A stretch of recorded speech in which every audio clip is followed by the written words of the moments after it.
really for me, that was one of the most special parts of this trek, is that I got to bring my older son. And I got to see him at 17 years old experience what life is like outside of the abundance that we have in America and outside of the life that he's grown up in, through a lot of the labor and the hard work that I've been through, a lot of it provided through Hays and GivePower, and GoodLeap, excuse me, and just seeing him be able to make that connection and really, really understand it. Not just learn about it from a PowerPoint or from videos or from schools or being a tourist, but to really, really get it, what it's like, and to understand really where happiness comes from and how much that we can do and how little it takes to do so much good for others that are out there.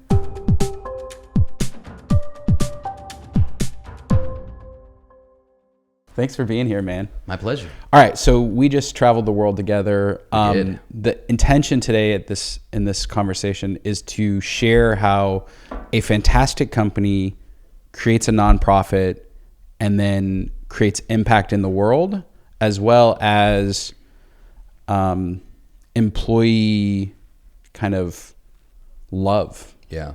I remember I met one of your people on a plane, and we're talking about the company. This is on this trip or something else? No, it was a different trip. Okay, randomly. Yeah, wow. And we didn't even know each other at this point. Okay. And I'd never even heard of it. Yeah. And she was just going off about this charity and how her company supports lives. And I was blown away about that conversation. And then you and I met, and I was like, okay, I got to have this guy in. Yeah, stars are aligning. Yeah, it's just too good. But let's clue in the audience. Yeah. Who are you? Where do you work? And then let's talk about the trip. Yeah, Josh Harmatz, the EVP of Mortgage Production at GoodLeap. Okay. And GoodLeap is a product of our founder and CEO, Hays Barnard. Yep. And this is Hays' vision. Over 10 years ago, he took a trip to Africa and was just so inspired by what he saw and the people and the opportunity to do good and to help that he went all in, and he created this foundation.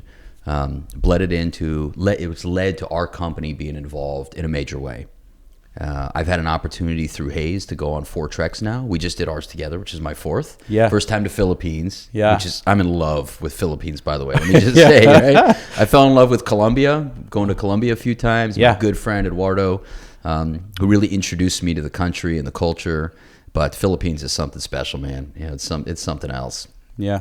So Hays started this foundation on a couple of simple premises. One, he always wanted to cover the cost of the foundation. And to me, that was very unique. Because when we give, which we're going to talk about later, all right, setting up the relationship with MyOutDesk. I know you're hearing it on camera here. Right? Yeah. When we give, you know that 100% of what we give goes into the field. It goes to sponsor treks and solar systems and water farms. I know we're going to get into that here in a little bit. Yep. We cover all the overhead. And oftentimes the foundations, nonprofits, you just don't know how things are moving around, right? Okay, so break that down, because most people have never gotten an opportunity to do a charity trip, let alone been part of it. It's very unique. Yeah. It's unique, which is why I'm having you here. Yeah. So it sounds like there's 100% pledge, which means the for-profit company covers all of the overhead of the nonprofit. Sure, yeah. Our company, GoodLeap, we cover all the overhead, all the staff, all the marketing, everything that goes on for the foundation. And anything you pledge, so in our case, right, we paid for a solar system at the Santa Teresa High School in El Nido on the island of Palawan in the Philippines. And we paid for the system, the batteries, the 20 years of service on the system, and the engineers that were there, including our experience in our trek, and to make that happen. So what makes this so special and so unique, in my opinion, is that it connects not only the good that you're doing for the community, but you have an opportunity to experience it. As you know, when you drop into that community, and you're not just a tourist going through for a day visiting, okay? You're getting your hands dirty, and you're living in the community with the families that are there, and you get so ingrained in their way of life, how they live. And like you, I know we feel the same about this, right? It's amazing with so little how they can be so fulfilled. And that grateful perspective, that's what GivePower stands for. Hays' vision is setting up this foundation, the G and the P, grateful perspective for GivePower, is an opportunity for us as Americans with what we have and what we take for granted to really see what it's like out there in the rest of the world. And for that 1 week of time, to just live like them and to be a part of that community. And we experienced that firsthand, didn't we? Yeah. You know, it's wild. I didn't know that there was a connection between GivePower and Grateful Perspective. Yeah. Because I certainly walked away, you know, I thought I was going to feel good about giving. Like, and I think that's the reason I did the trip. Yeah. It was like you asked, and I was like, hell yes, right away. Like immediately. Yeah. I was blown away. I didn't know you that well at the time. And I just, who is this guy? He just said yes to this giant trip. Yeah. Well, I like to do things. Yeah. You're a doer. And yeah, you're a decision maker and you're decisive. Yes. Yeah. And learned a lot about you in that moment. Yeah. Well, the other piece is we have 2,500 people in the Philippines. Right. And even though I've been doing this business, you know, MyOutDesk for almost 20 years, I'd never actually lived in the community. I've dropped in and done charity. Like I've done a day of giving. That's kind of our annual thing. But I'd never lived in the community. I've never lived without power, which was a unique experience. Sure. But I thought I was going and I was going to feel good about giving. I was going to do a little bit of manual labor, you know, and I thought, you know, this would be a great trip. Yeah. I walked away just grateful for everything I have, like in a way that was profound. And what kind of connection do you feel like you now have to your staff in Manila, who, you know, many of those came from rural villages and communities and then moved to the big city? Do you feel like that's really helped or will help you as you develop and recruit new people and hire and really understand them and where they've come from and what they're about? You know, the uniqueness about my style, you said I'm a doer. So like I've always really embraced the Filipino culture. So like I've eaten the food, I've lived with our people. Like I've actually stayed with the homes of some of our employees. So like I'm pretty close. What's interesting though is what I didn't understand, and this is the new stuff, is how many people didn't live like our employees. Like our employees, the people that work for MyOutDesk, they're incredibly well off for the Philippines. So I'd only experienced that level. Yeah. I'd never been in, you know, a place without electricity, a place with outside toilets and kitchens and like, you know, and chickens and pigs out from the like, many chickens, a lot of chickens. Like, so I've been to the poorer parts, but as a tourist. Yeah. And so this time it's so different, isn't it? Yeah. So this time I lived, you know, in the poor, you know, section, and it was poverty stricken. Like, like the people, the family that we lived with, they were laughing most of the time. Yeah. They were happy to ask questions, be involved. The kids were playing. Like such an amazing, positive, and loving disposition, dude. And you just wonder, it's mind-boggling. You know, how with so little can they feel so fulfilled and such an amazing sense of community in their barangays? Yeah. Yet here, people have so much, yet we consistently find reasons to set ourselves back and hold ourselves back from that life of happiness and fulfillment. It's mind-boggling to me. I was thinking about the night that we did the dancing, you know, like, by the way, I'd never danced like this before. It was like very much a Filipino kid thing, you know, they've put they were every night, right? Yeah. Karaoke and dancing and the whole thing. Totally.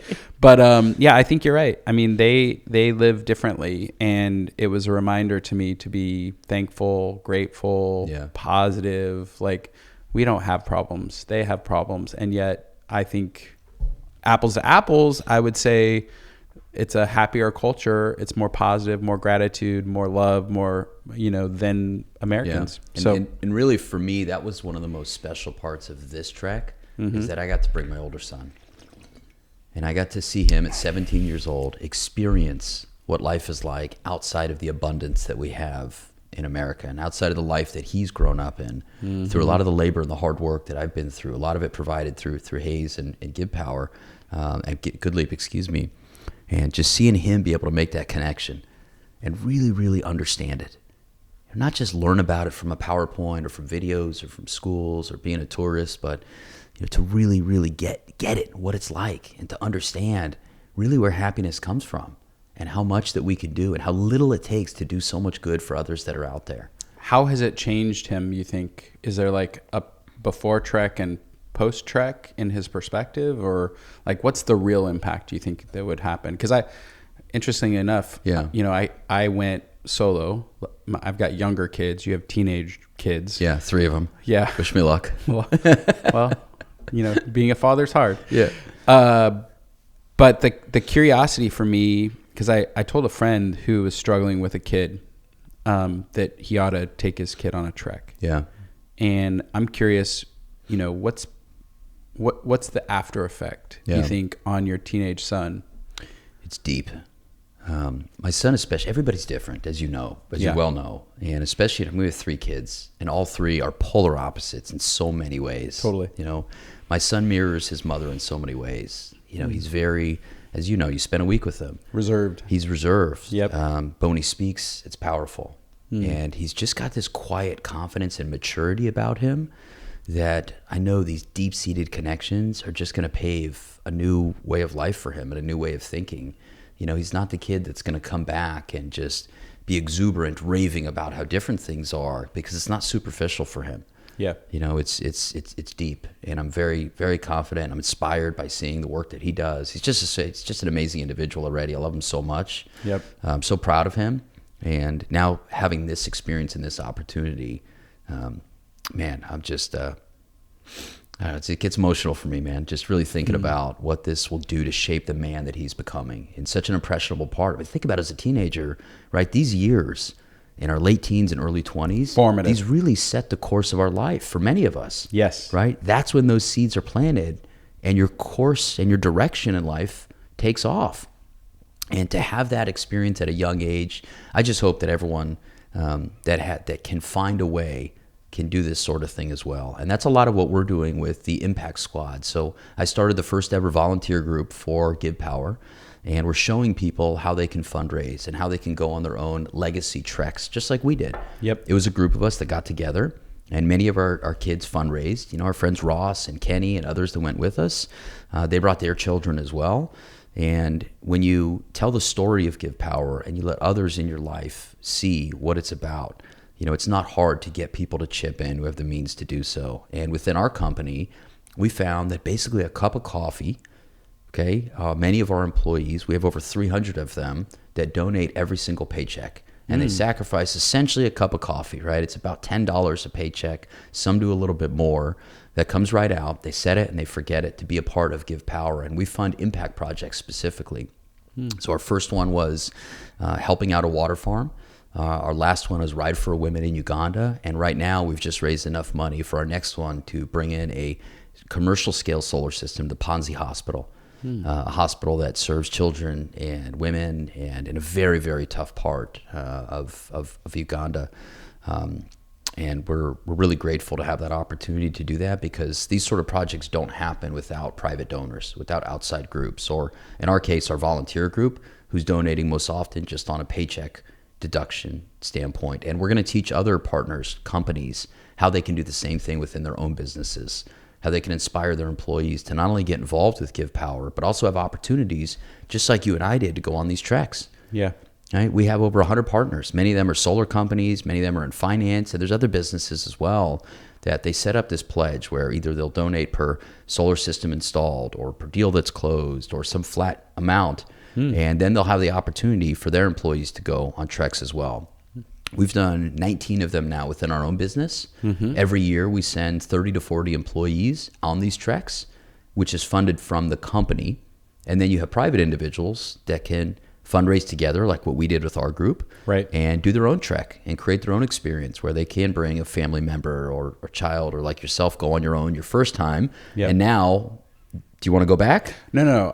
My oldest is turning 12, and I think 14 is probably the right age, 14, 15. Yeah, I think so too. And so the moment she turns 14 or 15, we'll schedule we'll schedule a trek. Yeah, great. And I think, it was real. I mean, I'm talking about, like, you get there and you're working all day and you're fully sweating and we're digging ditches. Like, you're an animal, by the way. You work hard. I want people to understand what the scope, because I was blown away, because I just said yes to you. I didn't know anything. That's not normal, I know. But I think, what's the scope of what GivePower has done?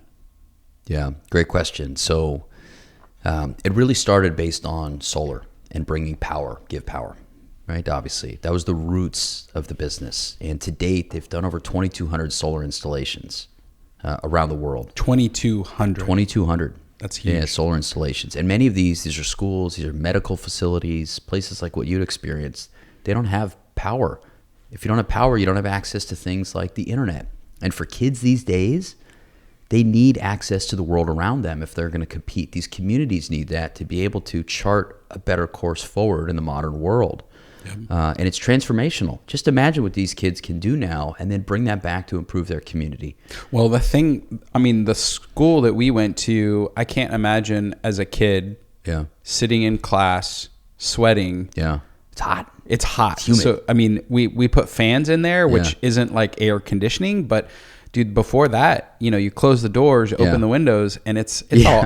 How do you just a little bit of breeze is game changing? Yeah. Well, how do you study as a kid? How do you think? How do you, And so I think between giving them light and giving them fans, like it's completely changed their world. Yeah. So that's the roots of the business. Cool. And since then, GivePower has developed proprietary technology for water farms, and they've deployed 17 water farms.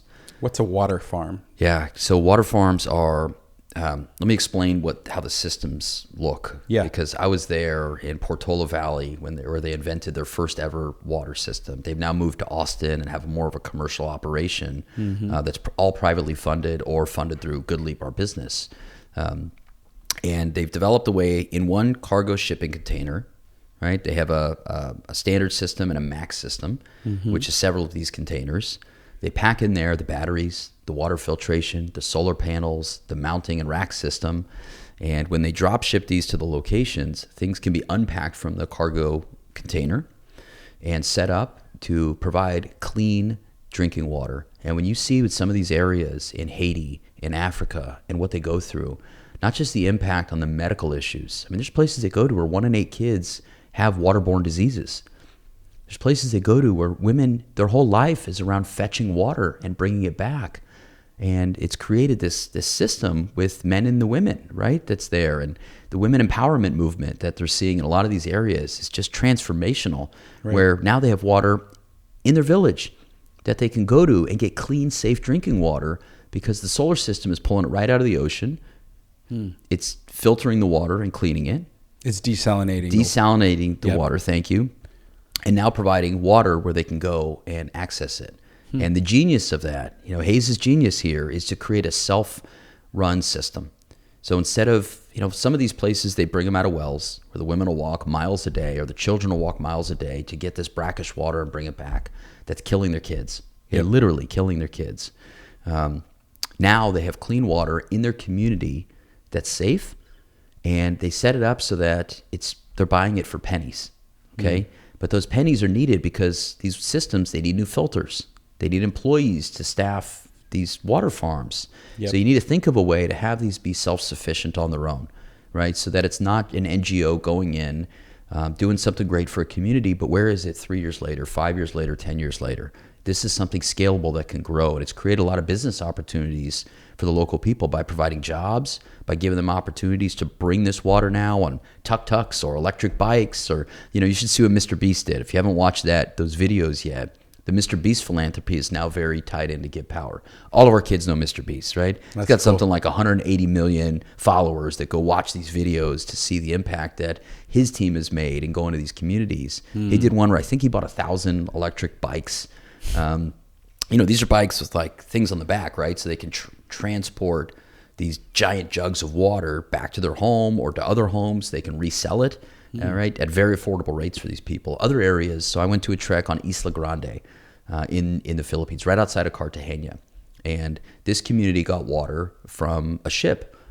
Okay, so imagine a ship coming in, everything's open, the water's sloshing around, you have no idea where the water came from, what's getting into the water as it's coming over, and it's unaffordable.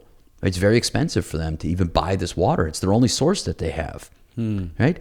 Now these places, they have water farms where they can get clean water. They'll serve on a basic system 3,000 to 4,000 people a day. The max systems will give water to 75,000 people a day. Wow! And it's transformational for these communities. So the foundation's gone from power to now power and water systems. Wow! Is there? I mean, why that? You guys are a solar charity, and then you transition to water. Why the combination of those? And then is there anything that's next? Well, I mean, look at Maslow's hierarchy of needs, right? And what do you need to survive? Right? Water's a big deal. Shelter. You need water, right? Water. And we know now for our world how important electricity is. Yeah. Right. Especially when you think about not only just the living conditions, but, for me, so much of this is the computer labs and the internet. In Colombia, I went on a trek to La Guajira, and they had a room at this school. And you know what the schools are like. Where we went to was a nice school. Okay. Yeah. These schools, the Colombian government provides computers to every child. It's one of their programs they have, okay? But they have no power in this place. They literally had a room with 40 stacked computers sitting there in boxes, 2 years old, collecting dust because they couldn't do anything with it. They didn't have power to charge the computers, much less any access to internet to use them in a meaningful way.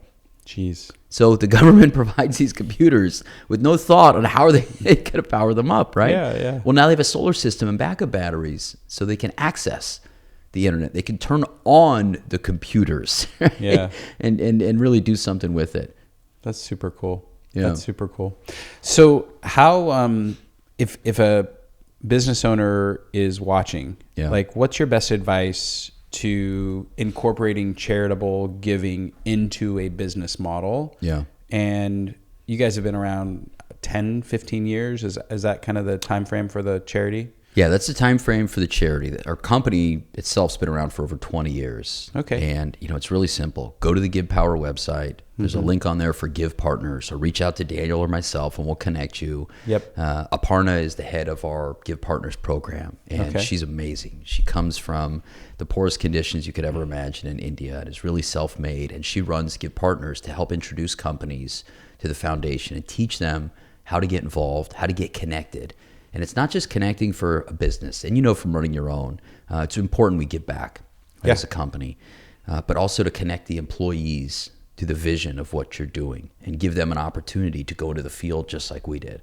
That's the powerful part of this. Yeah. More than anything, in my opinion. What's the retention rate at your company? I just assume, because I'm sitting on an airplane and I meet somebody that works for your company. Yeah. And she was just like a mouthpiece for, I love the company. I love the vision. I love the founder. Yeah. I love what we do. And I had no idea that, you and her were even connected, and it's two separate people in my life, didn't even know.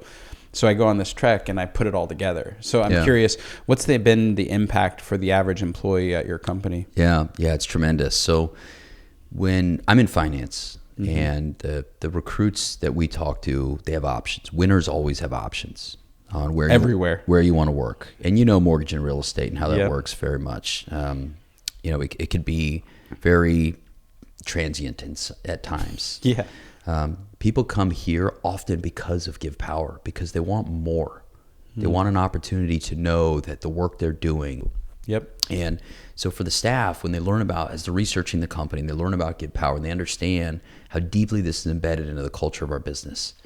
All right, we don't even introduce this to our customers that we're donating on their behalf. You don't tell the customers. No, not up front. It doesn't feel right to me. It feels kind of gimmicky to do something like that. So we introduce it to them after they've committed to doing business. By the way, because you're doing business with us, here's what we're going to do on your behalf. And here's how that works. How do you tie that in? Like if a person's buying a home, like a first-time home, they commit to you, they sign the documents, the disclosures. Yeah. On freaking loans, man. Yeah, you know how it works. Yeah. What's the conversation look like? And then what's the response from the customer? Yeah, first thing we'll do is after we secure the terms of the loan, we'll send them an email introducing them to GivePower. Hey, welcome to our family. Part of our ethos of our business is giving back, and we give back through GivePower. And we share with them videos and links where they can go do research on their own about the foundation. And that's when we let them know we're going to donate on your behalf when this closes. What does it look like? What's the dollar amount, like a normal donation from a customer? Yeah, I mean, generating 15 years of clean drinking water it's very, very economical, right, in a lot of these places. Because you think about the scale of a solar water desalination farm and providing water for, 3,000-4,000 people a day or 75,000 people a day. These systems will cost anywhere from $200,000-$300,000 on the small side to $500,000 on the larger max farms. Those might not be exactly right, especially in today's economic times. But, because you're doing that basically for life, right? These systems, they don't break down because they've built into the economic model a way to repair and replace the filters and the parts and everything that's needed. They have lifespans on these things, right? But because it's generating income, they can repair them and maintain them. That's right. Yeah. And that's part of that model, is that it's sustainable and scalable for that. GivePower is over 70 employees on multiple continents, right? All over the world. Yeah, North America, South America, Asia, and Africa. It's really the 4 main continents that they're serving today. And it's really interesting when you learn about the difficulties, because this isn't easy, right? Going into these communities, going through the bureaucracy and the red tape to do something like this, especially in places like Africa, right? Yeah. Where you've got these hierarchy of communities, right? From local places to sometimes the church is involved to, these are like deep-rooted structures that are there. In a lot of these places, everything that we do is on the up and up and is done with love and with kindness and for the benefit of those communities. And it's important that community. So the community selection is a big part of the process that's been developed over many years. And that's one of the harder parts of what GivePower does, is finding the right communities that are stable, that really can benefit from this, where they know it can be deployed, safely, and they'll have control over the system that's there. Because every region is a little bit different. Because we didn't want to spend a week in a poverty scenario working our butts off to have the local governor come and steal the solar power after we installed it. Which is actually a reality in some of these countries. So you guys, what's interesting about this program? I went in knowing nothing, but the process every single day was curated. Right. Which to an entrepreneur is annoying, but also at the end of it, I understood. Yeah. In the moment, I was like, why are we doing this? Yeah. Let's go to the beach and play. After a day. We were right there in the ocean too. We were right on the ocean. And day one, I'm like, okay, we're going to go to the beach. Great. Day two, I'm like, let's go to the beach. I'm hot. I just worked all day. Let's go. And they're like, no, we have this other thing that you're going to go do. Yeah. How these treks are curated, and you've done 4. So talk about that curation so that people understand, if they chose to do one, what they're getting into. Yeah. Well, I mean, like anything, as an entrepreneur, continuous improvement is a part of who we are. And you continuously find ways to make things better and improve upon it. Well, they've been at it for 10 years now. This is not a new foundation. This is not the first time they've been out in the field bringing in a group of Americans, right, to really live in these communities. Crazy Americans. Yeah, sometimes. Yeah. And if you remember day one, the speech I gave when I told the trekkers, because for everybody else, this was their first one. Kenny had been on a trek with me before to Colombia. So he had an experience there. And I told you, get comfortable with just letting go. Yeah. Not being in control. Team guide our experience, because we're so used to, what are we doing next? What time do I need to be there? Give me the outline. I want to know what's happening. Right. There's not many situations in our life today where you don't know what's next or what's tomor's. And was it uncomfortable? Yeah, that was the part that was really hard for me. Yeah. It was like day 2, I'm like, what are we doing this afternoon? And they're like, just let it happen. Do work right now, and we'll worry about the afternoon in the afternoon. Yeah. That's not an American thing. I want to know the plan. I want to schedule it. I want to know exactly what I have. And instead, I just kind of, I got to just show up. Yeah. Just go with the flow. That never happens in my life ever. Yeah, but it's nice to let go. It was. Right? Because it's stress relieving. You're living in the moment. You're not thinking about or living in what's next. You don't have to worry about that. Your job right now is to enjoy the moment. Whether it's working, engaging with the community. I mean, the local projects that we did, from playing with the kids, the seaweed farm, to playing with the kids, to playing dodgeball, to cooking, to the rice fields, to making brooms, to making chairs, like all the experiences that we had. These are things that GivePower's curated for our experience, so we can really understand what it is to live in their community, who they are as a people, where they come from, what their local cultures and customs are about. And that's one of the most unique things about these treks. Every one of them are radically different because every one of these communities are so different, right? Some of these communities are hundreds or thousands of years old, and they've developed just these customs that are just wild and so foreign to us in our modern world and how we live and what we do here. We don't understand what it is to have a 13-year-old daughter become 13 in Colombia, and the traditions that they have there, the rituals they have when someone dies and how they celebrate that. Yeah. Right? Or in the Philippines, what we experience with dance and love. Yes. And karaoke. Right? Karaoke. Yeah. Okay, so it's very interesting. One thing that I would say, I didn't open a laptop. Mm. You know, I had one, but I just never touched it. Yeah.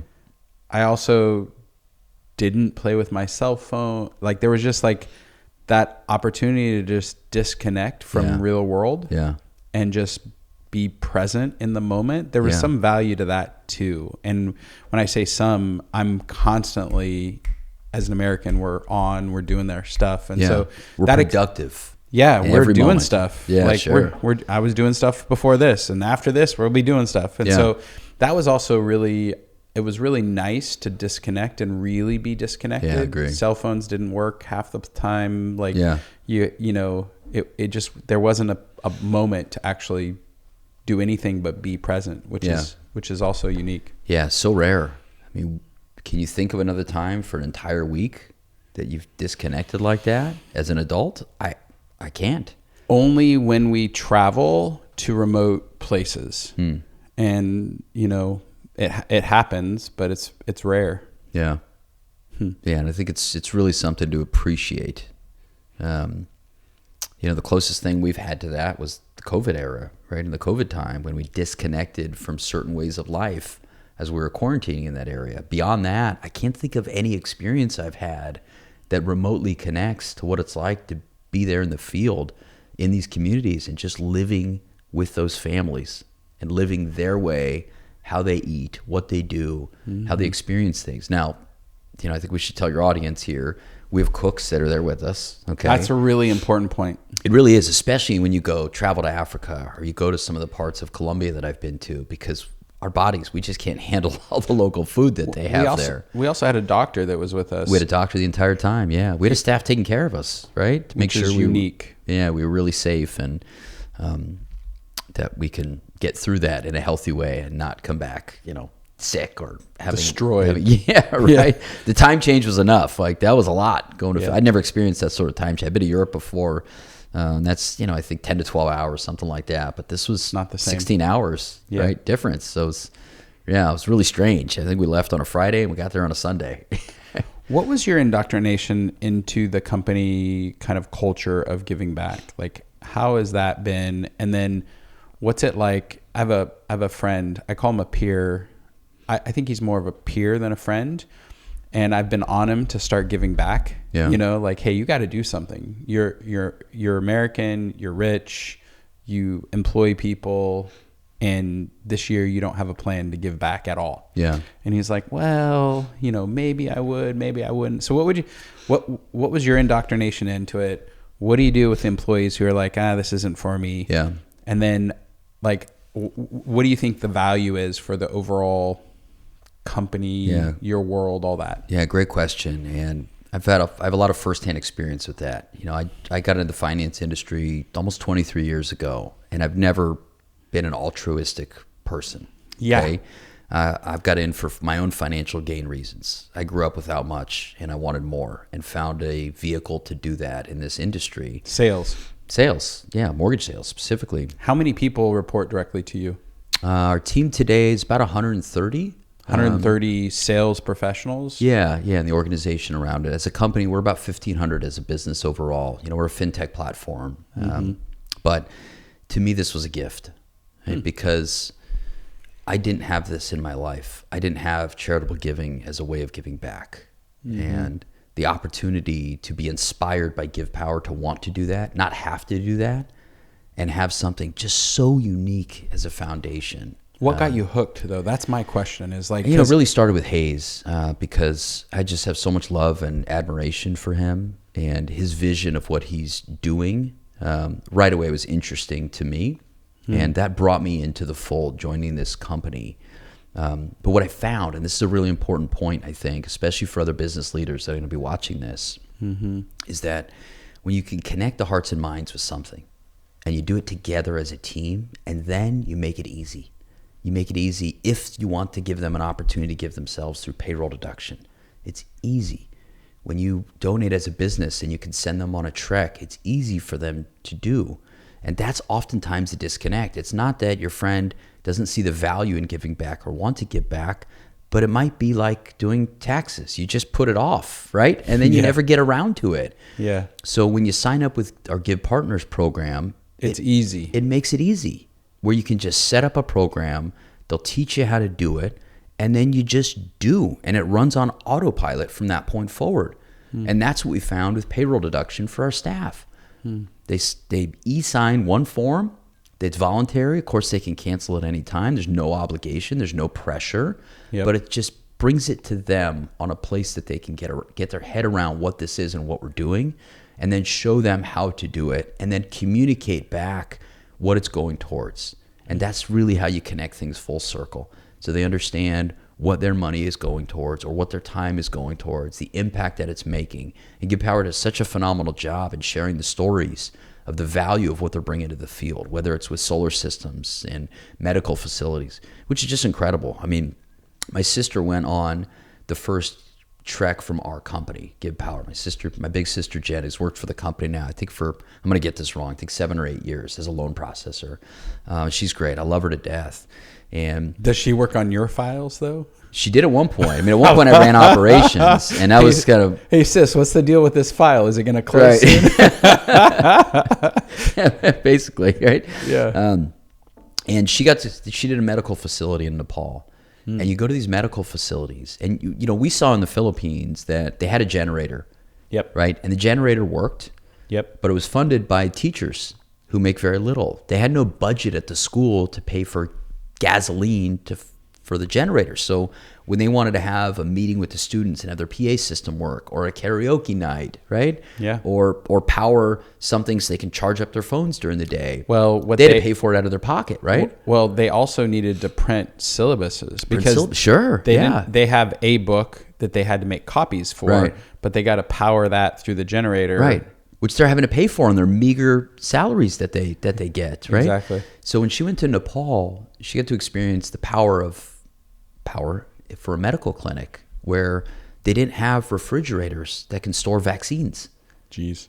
They didn't have equipment that could power defibrillators and life-saving devices, right? Because this is the one medical facility for, I don't know how many communities around in, 100-mile radius, that this was the one place they could go to see a doctor. But just imagine a doctor trying to work without power based on a generator that would go down. When your generator goes out for a week, what do you do? Yeah. What do you do for the babies that need to be in incubators, right? Yeah. You don't. They don't survive. Right. This is life-saving. Mm-hmm.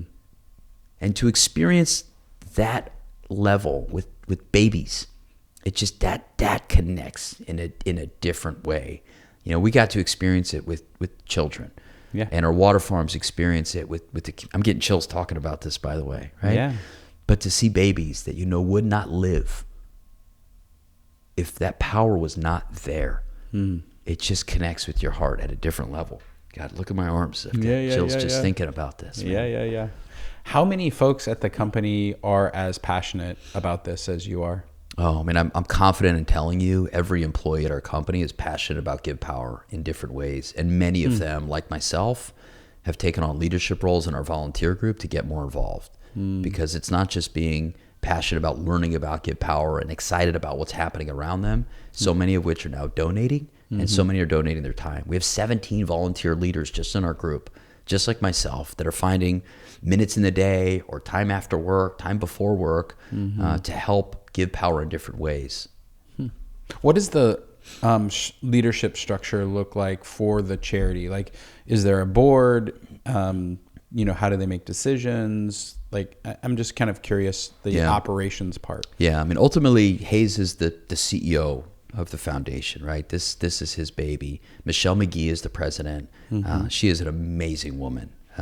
You can listen to her collecting awards in Abu Dhabi, right? For World Leadership Awards. That's there. And this is what she does full time. And our GivePower staff, this is their full-time role as far as what they do. So, she runs the business part of GivePower.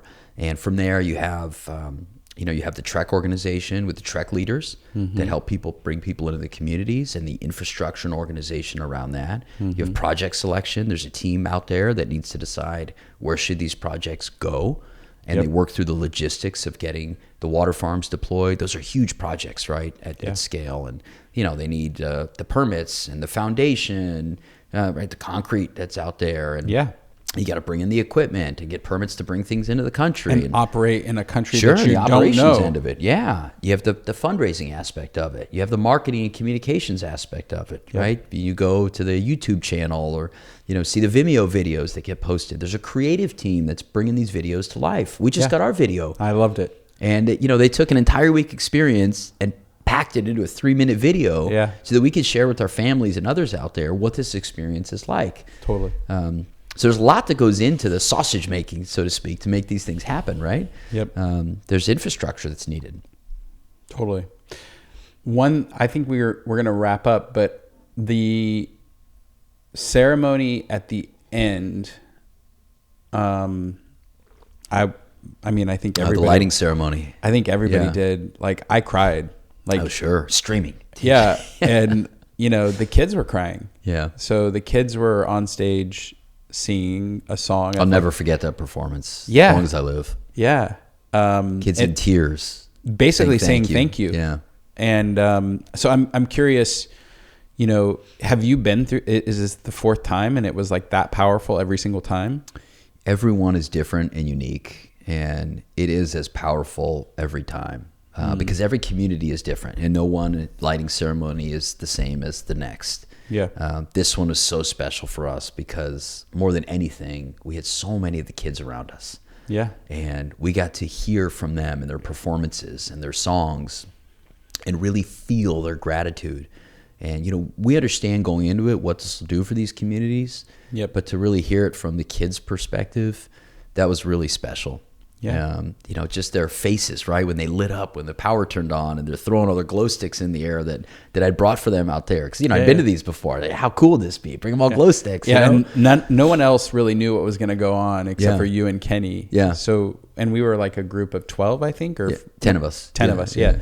So it was, for everybody that didn't know, it was like such a surprise. Yeah. Like, I just thought we were going to turn on the lights. Yeah. But nobody walked you through what's coming next, right? No. You got to experience it as it was happening. That's right. And that was really special. The way they came together, that procession they had. Yeah. Where all the kids came with these little kerosene torches and all in white t-shirts or a version of a white shirt, whatever they could put together. Yep. And the procession of them in lines of 2 coming from the left and coming from the right and walking with these torches and then filing in sequence into the school, and we're in this procession leading it. Yeah. That really set the tone for the whole thing. And of course it's dark because there's no power. Yeah. And then we count down from 10, we count backwards, and at 1, 0, the lights turn on, and we saw the classrooms light up. And then we went into every classroom with that teacher for that room and those kids that are in that room. And we got to flip the switches in the room together. We got to turn the fans on together. And it was humid that night. It was really humid. I was standing under the fans, right, to cool off as these fans are rotating around. Yeah. And the kids, that was their first time of really feeling what's it like to have light and power and fans in my classroom. Totally. And they're crying, and we're crying, and we're hugging, and we're celebrating, and then we're dancing all night. That was incredible. Look, before we wrap up, I brought something for you as well. So first, I wanted you to have this. This is a GivePower hat. Awesome. Right, for you. Bring this on over here. And then this is really for your wife, because I got to know your family through our experience and our trip after. And we talked about my some of my hobbies, one of which is bees. So I want to bring you some Harmatz Farms honey. Oh, boy. To bring home to the family, okay? This is brewed by you. That's right.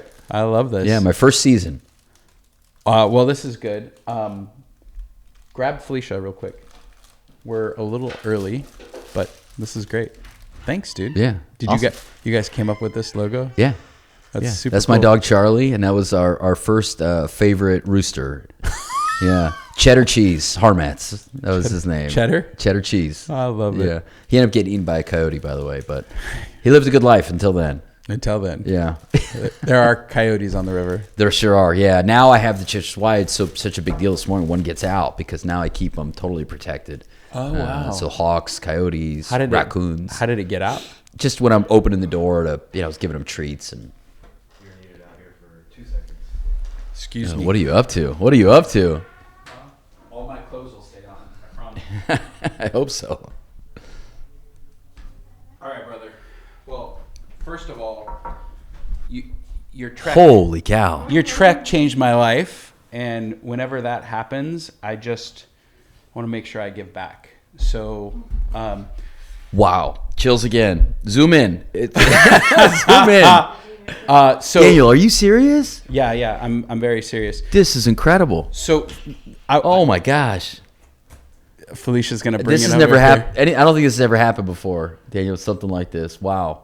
Yeah. So our intention is, I think you're absolutely right. The impact on the individual employee has been profound.